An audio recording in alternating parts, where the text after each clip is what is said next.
Today we're talking with Emilia Yang. Emilia Yang is a she, her, hers pronounced, is an activist, artist, feminist, and researcher, director of AMA NO OLVIDA Museum of Memory Against Impunity. She's also a member of Asociación Madres de Abril. She's currently working on her PhD in media and arts at USC. Yeah, welcome and thank you for taking the time to speak with me today. I really appreciate it. Thank you, Ale, and thank you for giving the space to different Central American voices. Thank you. It's an honor for me to not only talk to Central America, but for people that are working and creating spaces for others. And of course, like what we're going to talk today is about the museum and how important it is. And for me, April since 2018, it changed. Like, I'm not Nicaraguan myself, but I saw the entire insurrection that happened. So after that, once I started the podcast, I made a commitment that every April I was going to dedicate fully on Nicaragua because I felt like outside many people don't know and many people sometimes don't care of the of all the injustice that happened that April and that still continue till today, and what was the huge impact that had on others people's life and how many lives were lost. So I really appreciate your work and everything that you do. So without further ado, for those that might not know or not might be familiar with, what happened on April 2018 in Nicaragua, can you just give us a little brief of what happened? Yeah, it's kind of hard to summarize, but I'll Yeah. do my best. Well, hundreds on April 2018, hundreds of thousands of Nicaraguans took to the street to protest an unpopular reform to social security system. It was first like the elderly who their pensions were reduced in this reform, with the students from public universities who took to the street. Mhm. And what happened is that the police's police forces opened fire Mhm. against demonstration, and they were always like many reports have said that they always shot uh, like to kill, Mhm. basically like thorax and head, Mhm. and they killed over 300 people in 3 months, and this generated a lot of terror in the Mhm. population, but also a lot of indignation and bravery. And I have to highlight that there has been precedent to this kind of Mhm. repressive and violent actions in Nicaragua, like in smaller scale against feminist mobilizations. There was this event in 2013 that was called Ocupains, Mhm. where also young people and elders got together to protest for getting pensions. The social security system here is Mhm. basically broke. So it's always like a very contentious topic. Mhm. And they were heavily repressed too in 2013. And then the Movimiento Campesino against the Interoceanic Canal were always heavily repressed when they mobilized. But it was like just to this like uh, people that were like in forefront of these struggles, the ones that received the violence. Mhm. But in 2018, it was like more generalized, more urban populations.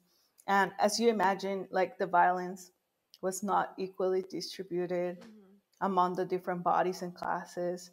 It was always the most marginalized and precarized like bodies, Mhm. the ones on the front lines receiving the violence. Mhm. So, as you said, I'm a scholar also. I was studying the States. Um, and I finished my quals, which is like these exams that you have to make in order to prove you're an expert. And I got to Nicaragua in April in the midst of everything. And I want to tell you a little bit of my like personal experience. So like you can get people get a sense of how it was.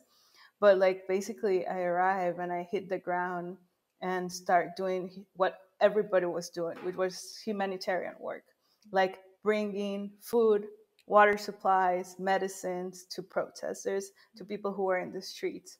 And then I was doing like artistic interventions in the streets um, about the memory of the victims, Mhm. because it was like the first, one of the things that I realized is like the first victims we could remember their names, and like Mhm. we were like, oh wow, like they killed the first one. But then when it started up to 30, Mhm. like more than 30, it was hard to like keep count of all these lives. Mhm. So we did some interventions, and that was in April. And in May, basically the students, the public university students, occupied the universities, Mhm. and the government attacked their occupations. And people in other places in the country, Mhm. uh, like Monimbo, Masaya, and Jinotega, and Carazo, and Esteli, they rose up in solidarity and blocked the streets. And so Mhm. you imagine this country fully paralyzed, Mhm. like, I don't know, like the count, it was like 700 barricades around the country in every city. You couldn't enter or exit because the whole country was like in, in disobedience. Mhm. And it was like most like peaceful, like a Mhm. type of disobedience, but people were defending their communities because the government, what would they do? What they did is they would send this uh, paramilitary forces that they Mhm. organized to kind of like instill terror so people won't be on the streets organizing or like doing things. Mhm. And during that May, basically, they created this paramilitary army, mostly with retired war ex-combats from like the 80s, Mhm. that they had been, actually all these older people were like relegated by the Mhm. Sandinista party, and this gave them basically a new mission to just Mhm. go and kill young people. And they launched what it was called Operation Cleanup. That's Mhm. how they call it, to clean up the barricades and the people that were defending the barricades Mhm. in the months of May, June, and July. And they killed hundreds of people. And this is what it's amounted the three more. It's more than 300 people, but Mhm. in the independent group of experts, the Mhm. HIE, which was the one of the groups that the Organization of American States Mhm. designated to come and do like a mission. They said that it was 325, but they were kicked out of Nicaragua, so they couldn't finish like their actual like Mhm. archive, like like Mhm. counting of the things. And what they said is that the Nicaraguan government, with all the denounces that they received, is that the Nicaraguan government, their actions could be characterized as crimes against humanity, Mhm. with a pattern of conduct that includes extreme use of force, extrajudicial executions, disappearance, obstruction to medical care. There were some cases that they would close the doors of the hospitals Mhm. to the wounded, which was so cruel, and as well as torture and sexual violence. Mhm. And a lot of people had to leave the country. More than 100,000 people had to flee for different places, mostly Costa Rica, to save their lives.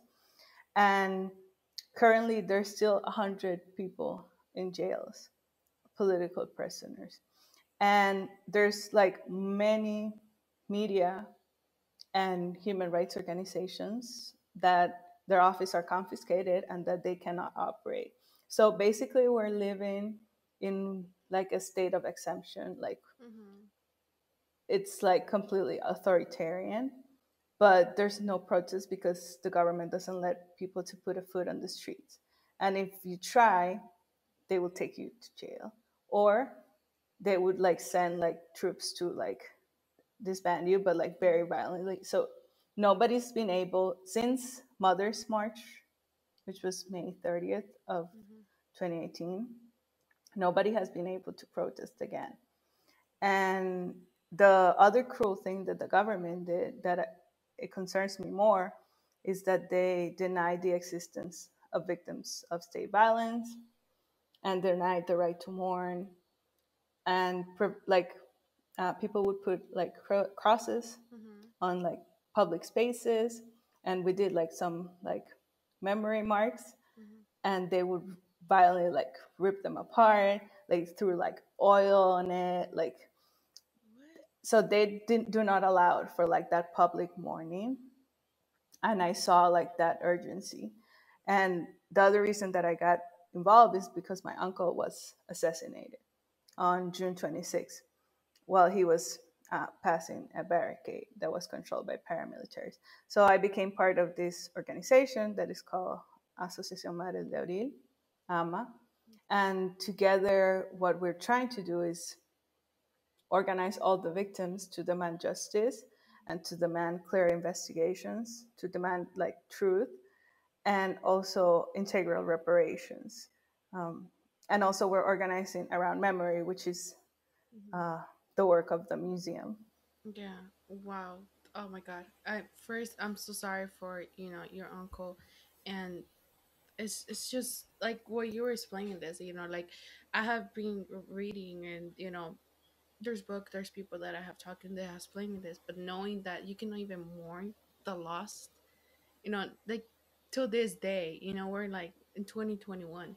You know what? How many years? Like 3 years after, you still cannot do that.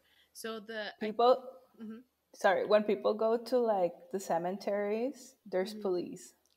And if you want to do like a mass, like just commemorating, they would have police outside, so not let you, the community, join because they see like acts of mourning as political organizing. So acts of mourning as a political organizer. Mm-hmm. Okay, I'm speechless because it's like I feel like it's not even like it is a human right, but as a decency as a human that lost someone who you love, many people lost their kids, you lost your uncle, like they lost someone close to them.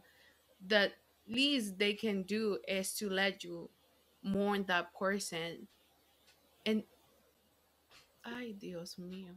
I know. For me, It, for us, it was like also speechless because even in war, like during wars, there's like codes for that. mm-hmm, They let people like cry their deaths, mm-hmm, but yeah. in this case, they were so cruel about it, and they haven't let people be have like do process of mourning. Wow. And like I mean, I don't even want to ask about like the bodies, like you said, there has been so many people who was disappear, or people who like are in jail still. You said like there's like around like 100 still in jail, which that surprised me. Like it's like has been 3 years, um and like just for what they were standing for, like what they were fighting for, like and here in the show we have talked to many others who have fled, to other countries. And it's still so sad because like what like it's I don't know how to put it in like in words, but it's like they fled. Frustrating. Yeah, like it's frustrating. They fled for for their own safety, but they still have family over there. There's so many, like you said, there's so many people in Costa Rica, and they're so close, but you cannot do nothing trying to like be with your family, because if you go there, like you're gonna be categorized, I don't know, like criminal, or like what they think it is. Or and then one of the things talks that I had with one of my friend that I was talking to you is that you guys cannot even have that isn't like something that relates to your country. Like she was explaining how like the flag was seen as something bad, like the own flag of your country. Like well, it's like it's just, for me it's crazy that it has been 3 years. And this is the reason why I often try to talk with Nicaraguans, because it's like people that might have been aware of what happened to 2018 might not know that is till this day is still bad.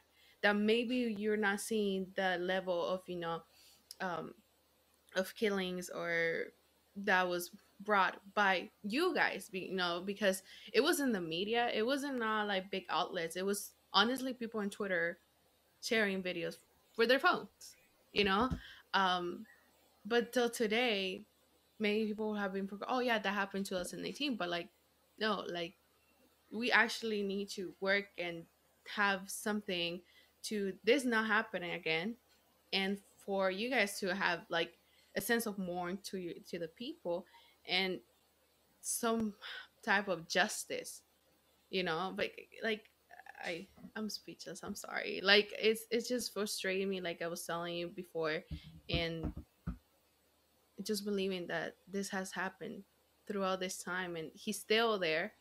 He still have this type of belief, and other people still supports those beliefs, and there's people cannot go visit, because they were like categorizados por, no sé, like a threat. There's people who has not Mm-hmm. gone visit Nicaragua because of the work that they have done outside of the country, that they are going to be categorized like that. Yeah, and criminalized probably Hmm. because they pass all these laws in which even if you like assert any claim on the internet, you are like inciting violent and terrorist acts. There's like a gag law. Yeah, I'm sorry. And then this not only affects, the country, like, everyone like that lives there, but I'm just gonna make, like, you know how you said it before. I think you told me before recording, um, that you were starting doing humanitarian work, right? When you got there to Nicaragua. So because of all these laws that they have passed, one things that I like, it honestly got me so confused, especially in November last year, is how people from here couldn't help Nicaraguans who lost almost everything, if not everything, during the hurricanes. Like, and when people in Nicaragua tried to help, there were like paramilitaries there, and it's like helping people who lost everything. Like, a veces yo digo, o sea, si no vas a ayudar, quítate, but like, Yeah, solidarity is also criminalized because they also see it as a political organizing. I know it's kind of somber. I'm yeah, no, it's sorry. okay. It's like I'm trying to, like, I'm trying to process, and like it does make me mad. Like it does make me mad of the fact that, and it makes me more mad knowing that there's some people like, oh yeah, eso pasa en Nicaragua. Like, no, it's not. Oh yeah, eso pasa en Nicaragua. Like, it still continue, and there's still not justice for it, and we shouldn't be letting that happen. Not even in Nicaragua or everywhere. Because what is in I mean, if we go back of the idea of the Sandinistas, like, they're doing the same thing that they fought for so many time, you know. So I just I'm going to try to contain myself, but yeah. One of the things that going back to the museum, because this is a very touching museum. Like, I went through all the archives, and it's like, please, to everyone who listened this, please, I'll really really recommend you guys to go visit, support this museum. But Ama in Olvida is a museum of memory against impunity, and in the English version launch on November, right? Okay, Yeah. so we know the importance of the museum of memory, of having those facts of archives for future generation and for history. But why is so important to have it in English? Hmm. Well, we thank you for recommending it, and maybe we can add Hmm. the link to the Yeah, yeah. description Everything so will people be. can Yeah, I'm sorry. Everything will be linked. share. Yeah. Cool, cool. Yeah, so the museum, what it does is that it recuperates like the memories of state violence Hmm. with a human rights approach to dignify the victims because, as you said, Hmm. the government dehumanize all the victims, telling them all these kind of names that Hmm. I'm not going to repeat. And it's also to challenge the climate of impunity Hmm. that they want to install. And it consists of a web based archive Hmm.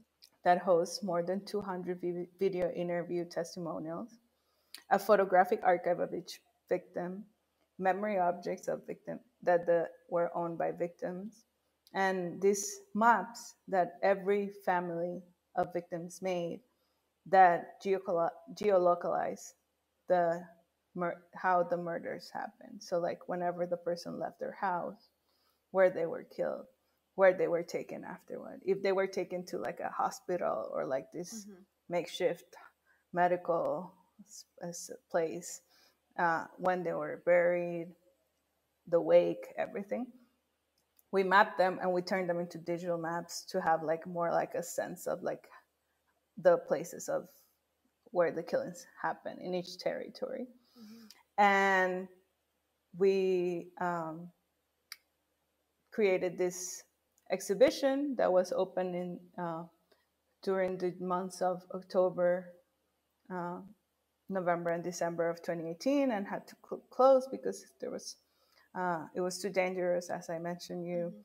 the repression spiked, and there was always like paramilitary groups outside chasing people that visit the museum, and that's one of the reasons we try to do it in English, Mhm. because to reach other audiences. And we also have like a set of like, we're launching this April like this mixed reality component, this the Mhm. museum in the format of a book that is Oh, going to have okay. like this AR thing, and we're also going to do like a virtual reality thing, and we're doing all these like podcasts and educational campaigns. And I think like the main reason about why we're pushing it to English audiences, and as you mentioned, is because there's still a lot of confusion about what happened in Nicaragua. Mhm. A lot of people who had sympathy with Sandinismo has had a really hard time recognizing the the turn of events that Mhm. this guerrilla movement had. Uh, how can they, after they topple a dictator and were recognized in the world as like this socialist experiment, how did they turn into another dictatorship in this century? It's like, I know Mhm. it's really confusing.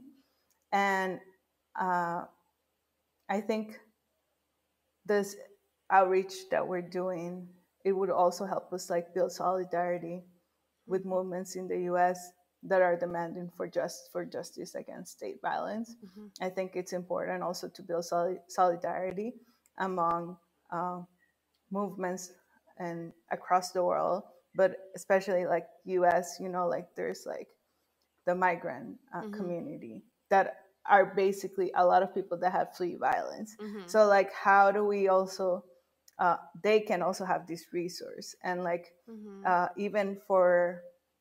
even if they need like expert testimony for their cases, like this the museum shows a lot of information about what happens in the protest. And I think it is important, and it is important for like any type of progressive left, Mhm. if there's a left, Mhm. uh, to to support this type of resistance, Mhm. and that there can be like a popular power that is not that revolutionary Mhm. subject, like anti-capital, anti-empire that Mhm. um, the Sandinistas uh, fought for. But there can be other types, like Mhm. feminist solidarity, and like I think it is important in many levels to Mhm. have this in English. And I hope it reaches a larger audience. And as you said, people understand what happened in Nicaragua in 2018 and what continues to happen now. Mhm. And maybe the last thing I'm going to add on that is that we're going through elections Yeah. this Mhm. year, supposed elections, Mhm. because we know that they will not concede. Power does not concede. But we have to pressure them in any way possible. Mhm. And I think that that's the type of work we're doing, sharing the victim testimonies, sharing what we could gather in this under these conditions. Mhm. So uh, you can pressure uh, communities like in Nicaraguan communities in other places can organize, and also pressure, Mhm. put some pressure there. Yeah, and you touch a very good point because it's like, many people who like still support the Sandinista movement here in the United States, they have been kind of like confusion, or like acceptance of what happened. Um, and then I feel like one of the things that I like is not only like you guys have it in English, but it's so detailed. It's so detailed that for me, when I was going through that, like at one point I was like, oh god, like it feels like you're there. You see the victims, the picture you have separated by like the places, the items, like testimony. it's so detailed, and it's like, okay, this is, like, yeah, this is what we need. This is what we need for someone to show, like, you see, this has happened. It's not like something that, that they think that the media wants to create, or what they people, because I have heard like, oh, people over there in Nicaragua are trying to make this, and I'm like, no, they're not, like, stop. Or, and yeah, it's true what you said, how, why people have the mentality of like, oh, what happened for this party or this movement that out of the sudden just turned. And I tend to say, like, power and money change people, because what they fought years ago might not be the same thing right now. They did, like, like I said, maybe before that was a good thing. They were trying to do something good. I don't know, but the power and the people, and money change people, and we have seen it so many times that, like, now we can see it more than clear in Nicaragua. And knowing that, you guys are going through elections, I think we have like, Honduras también está going through elections, so it's like, oh, like, you know that the elections are not gonna be, you know The solution, any yeah, type of change. exactly, because whoever ends up in power are going to continue follow what had happened before, even if there's like a minor change, because they still want to stay there. Um, so it's very important.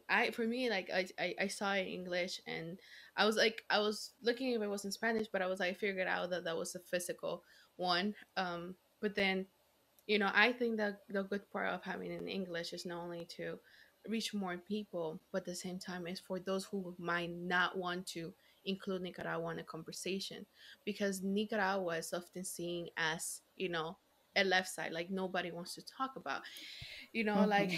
oh, A socialist exactly. country. Exactly. Like, when people refers to Nicaragua and even Venezuela, they're like, oh, they're socialists. They're like this and that. Like, they don't even want to talk about. They don't even want to research. They don't want to even read about. But what about, like, the other countries that are like derecha, por ejemplo, right? They're still doing bad things, but like, still people don't care. But in the case of Nicaragua, I have felt that, people don't want to touch those topics because es el, es derecha It's izquierda, so, complicated. uh-huh, Hmm. exactly. So having it in English, I think it will let other people know that even in countries socialists that might, um people here in the US might be like, oh, like, but they don't want help from the United States, right? Like, I personally think that, it's not what you guys are asking. Is asking for just the, yeah, like, the ministry, just justice, like having, this stories out, and make sure people know this, and make sure, like, it doesn't happen again, and make sure whoever created this atrocities, paguen por lo que hicieron. That's simple, like, it's not intervention, it's not nothing out of the normal. Of course, it's going to come from push from communities, from Nicaraguan communities, and those that, feel solidarity. But it's like, if we're going to have continue the conversation of Nicaragua's as socialismo, like, and then change the page, no, because those countries are, for me, are the ones that the most need it. Yeah, and I agree. And a lot of people would say that Nicaragua hasn't had socialist policies. Like it Mhm. has continued like the neoliberal policies and Mhm. programs. It has continued collaborating with the US as a migratory like wall. It has they have like an army base like across Mhm. that they have collaborated with the US government. So it's not Mhm. like they're like very anti-imperialist or Mhm. very anti-capitalism. Everything is the same. They're Mhm. just like in discourse. Mhm. So I think also it's also important to highlight that sometimes people can be in discourse but not in practice, Mm. and that's something that we could also try to tell people that I know complicates things Mhm. because discourse structures Mhm. life and structures understanding, but there is governments that take advantage and say like we work for the poor, but they are not. They're more interested in remaining in power than Mm-hmm. for people thriving, for example. Exactly. It's so true what you said. It's so true, and it's I feel like when I know people always try to put like, oh, the US imperialism, the capitalism, the neoliberal things, which is, you know, it's a good conversation. It's something that we still in Central America and we need to work on because it has a lot of impact in our like in our region. Um, but at the same time, it's like, but you cannot, no te puedes hacer, ¿cómo se llama? Taparte el ojo. El Y, pendejo. ajá, Hmm. exacto. A lo que está haciendo, you And know, I like, can be also like anti-imperialist and yeah, anti-capitalist and against any type of yeah, authoritarianism. yeah. But sometimes that complexity Mm-hmm. You know, is what gets yeah. One people time confused. when I was like on yeah, on April 18th, 2018, one of my best friend was telling me like, oh my God, the United States needs to go in and fix all this, right? And I look like, I remember telling him like, look, one, the United States will not go in si no tienen algún interés. Point blank, you know, they will not go. Second of all, it's not the right answer. And then she kept telling me, and I was like, it's not the right answer. We don't need countries to come and fix us. You know what I mean? We don't need that. We need from us to have at least trust in the government, but in this case, we can.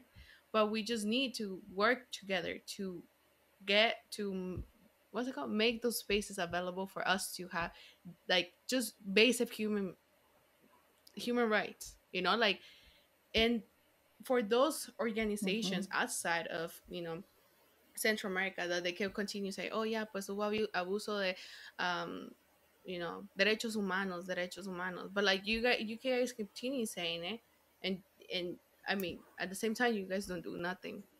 You still like la prueban a este gobierno, le dan dinero, lo que sea, you know, still support Hmm.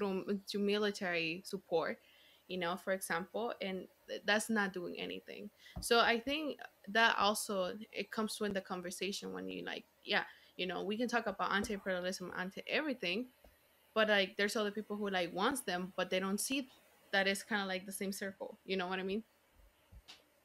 Yeah. hmm So another thing that I wanted to ask you is that I mean, the museum, like even the graphics and everything, I give everyone who work on it props because I was crying because I was like, you know, like I mean, you said you can remember the first victims, but keeping count or so many you might have lost, you know, and there's so many that I probably didn't know or you know, um but why is so important to have access to this archives, and how can we create spaces to bring awareness to the issue that have led to the loss of innocent lives? And this is not only like in the content, but I think if we could put like many instances or many things that have happened throughout the region, how is this so important, and then we should continue making it. Yeah, definitely. I think these are very important questions. I think whenever archives are made, there should be like these questions of how are they made, Mm-hmm. who owns them, and who do they serve. Mm-hmm. And in our case, the ones we made were made by the Asociación Madres de Abril, by all the participants. It was like very participatory and collaboratory. And we also figure out like how does the community wants to remember, how do Mm-hmm. we organically do, and we do Mm-hmm. it through altars, and that's why we have like the concept of altars throughout the museum. Mm-hmm. um, and like who owns them, they are like property right of the Mm-hmm. organization, even though we are leaving it open for people to use it to create more things, to do our works, to do invest like research Mm-hmm. and do other things. They're still of the community, and I think it is important. And we how we did it, it's also important in the sense that we don't show, we decided to not show, we have the like the human rights like the actual deaths, like the Mhm. violence, like the imagery, we have them, but Mhm. they're not part of the museum because we feel like that does not dignify the victims. Mhm. And what we decided was to shed light on their lives and who they wanted to be, what their interests were, and things like that, how their family wants to remember them, but not the people with, like, bleeding, for example. Mhm. Because, um, and I have learned this a lot from like Black scholars, Mhm. that they have said like Black death and disregard of Black Mhm. life has turned into a spectacle and like Mhm. a commodity. In the US, there's this scholar called Sophia Noble talks Mhm. about this, and that they're used to as evidence. They Mhm. want to be used as evidence in the interest of justice, but they serve another purposes, like Mhm. social media platforms and like virality and Mhm. hypercirculation. It gets to a point that they are not in close contact with the actual victims, and they are just made, and they actually affect them Mhm. because they're like recirculating the trauma. Mhm. So we try to like fight that a lot with the museum. Not like we have all the evidence Mhm. saved, but it's not in display in the museum, for example. And everything that is displayed in the museum was made with the consent and the ideas of the victims and the Mhm. members of the organization. So we try to center the victims in the whole process, caring not only for their well-being, but how they wanted their family members to be shown. Mhm. And I think this is important when we talk about the access to archives Mhm. and how they can bring awareness. Like, it's not just like the punch in the gut Mhm. that shows you the child bleeding. Mhm. It's more like this was a complete human being with life and that deserved dignity and Mhm. that had dreams and that had joy. And that, like, there's so many pictures of like the victims, like when they were little, Mhm. like just like hitting a piñata or just like, like Mhm. playing a drum or whatever, that I feel that are more important than just like, like the Mhm. fact of their moment of killing. Mhm. And that's what that part that you said. I think that's the one that made me the most cry, because you go and then when people think of like, oh, it's a museum and it shows the victims, they're going to say, oh, how they die and the pictures maybe, right? But in this case, you're reading someone's story. You're like seeing their faces of joy. Like you said, like I saw them like some like playing, I don't know, games or family members en el cumpleaños, ves la ropa, los zapatitos, and you're like, you know what I mean? Se te hace como like el corazón tan chiquito because you're like, man, and like Definitely. exactly because that's when you realize this person has died. It's gonna be Yeah, missed. yeah, it's going to be Yeah, missed. Is the life was just taken, and you're like, you know what I mean? And that's, I think that's the most like important part because yeah, you can, like I said, you can put the like the pictures and but no, because like no, como querés, like, es cierto. First of all, the trauma of the family, like thing we need to take in, like in, ¿cómo se llama? We need to take care of that. not re-victimizing. Because Yeah, like exactamente, because you don't, if that would happen to some of my family, I don't want to be seeing those pictures. I don't want nobody to see them. I don't want nobody to be sharing it, you know but to remember how, like, the person that it was, and how, it played not only role in the family member but in the community. Why the person wanted to study, what to make them happy. So I think that this way of doing archives is a very not only efficient but like a very sentimental and like touch, te hace sentir, porque a veces when people just write how someone died, it's just left, okay, the person died and that's it. But if you pones como la historia como en un sentido más humano. And like you said, it's Mhm. good that you had the consent of the families and you guys took in consideration the families and created like this entire, like, because each person has their own page. You know what I mean? It wasn't like chair like this. You actually go all down and tells you bio and everything, and it makes you're fully reading someone's like story. So I think is not only important for Nicaragua but for others who might have the same, like, lucha and across the world, for us to remember them as who they were before that last moment. Mhm. Yeah. One thing that I wanted to ask you, and this is the last question, was that, I mean, we never going to recover those lives, and it's sad. But if we think about how can we stop, how can we not let issues and events like this happen again? I know the violence comes from the government, and sometimes we might not be able to change them. But how can us, as a part of society, a part of the community, can stop them? Not only in Nicaragua, but like everywhere. Like that way, we don't have those events or those instances of that get to the kill of many others. Well, it is like a process, of Mm-hmm. course. And I think what the mothers are demanding, I think it's what it should be center, which is truth, uh, Mm-hmm.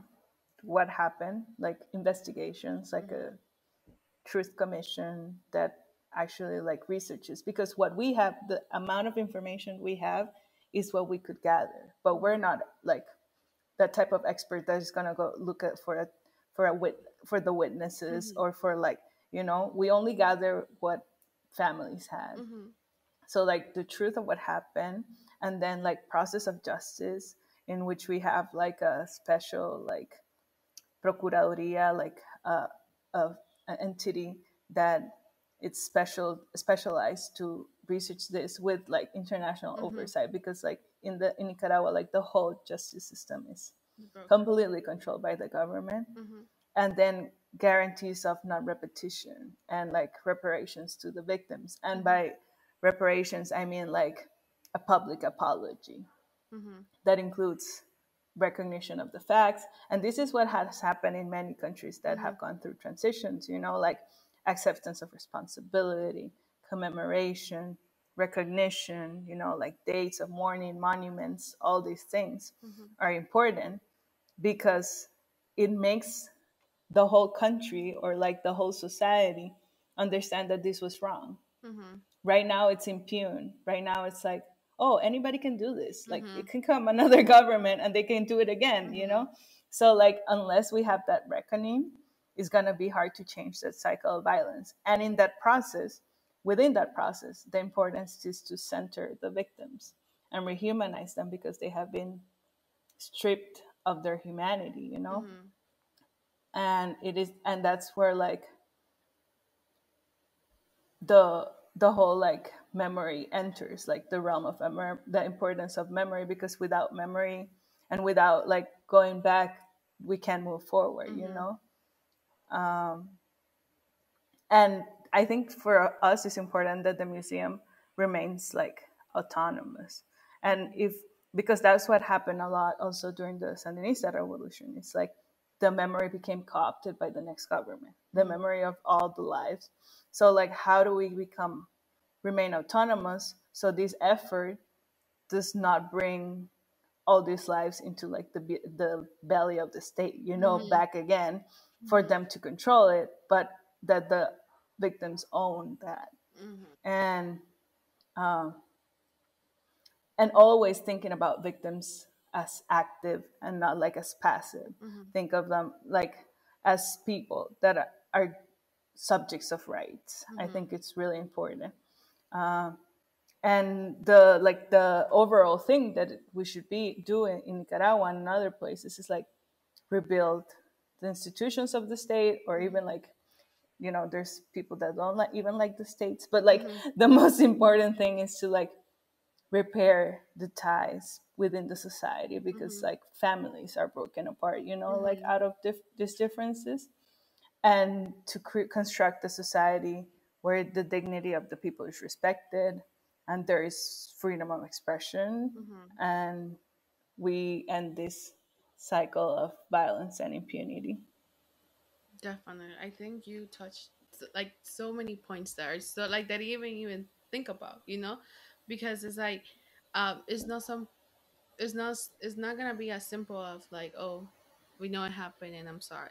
You know, it's it's entire system that we need to like kind of like cut, rebuild, and for a better generation to not suffer. And I really like how you said like we cannot go forward without going back. Like And heal, mhm, because that's the other thing that we have tried to do. mhm, Like all this pain and all this suffering is not ours alone, it's the country's, mhm. and we have to heal as a country. Exactly. As a country, and like you said, put those difference like it's hard for those who like might have a strong belief on the other side rather than on the side, but those beliefs will like need to stop dehumanizing people.